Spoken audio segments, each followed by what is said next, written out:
ഇനിയൊരു ആശ്വാസ വാർത്തയിലേക്കാണ് പോകുന്നത്. നിപ്പയിൽ ആശ്വാസം. പാലക്കാട് 10 വയസ്സുകാരിയുടെ പരിശോധനാ ഫലം നെഗറ്റീവ്. പനി ബാധിച്ച് ചികിത്സയിലുള്ള കുട്ടിക്ക് നിപ്പയില്ല. നിപ്പ ബാധിച്ച യുവതിയുടെ മകളുടെ ഫലവും നെഗറ്റീവ്.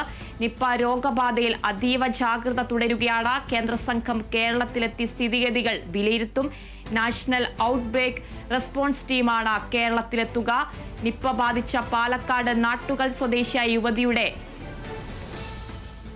നില ഗുരുതരമായി തുടരുകയാണ്. പെരിന്തൽമണ്ണയിൽ സ്വകാര്യ ആശുപത്രിയിലായിരുന്ന യുവതിയെ ഇന്നലെ രാത്രി കോഴിക്കോട് മെഡിക്കൽ കോളേജിലെ നിപ്പ വാർഡിലേക്ക് മാറ്റിയിരുന്നു. നിപ്പയിൽ ഇപ്പോൾ ആശ്വാസമായിരിക്കുകയാണ് 10 വയസ്സുകാരി. പാലക്കാടുള്ള 10 വയസ്സുകാരിയുടെ പരിശോധനാ ഫലം ഇപ്പോൾ നെഗറ്റീവായി സ്ഥിരീകരിച്ചിരിക്കുന്നു. പനി ബാധിച്ച് ചികിത്സയിലുള്ള കുട്ടിക്ക് നിപ്പയില്ല. നിപ്പ ബാധിച്ച യുവതിയുടെ മകളുടെ ഫലവും നെഗറ്റീവാണ്. നിപ്പ രോഗബാധയിൽ അതീവ ജാഗ്രത തുടരുകയാണ്. കേന്ദ്ര സംഘം കേരളത്തിലെത്തി സ്ഥിതിഗതികൾ വിലയിരുത്തും.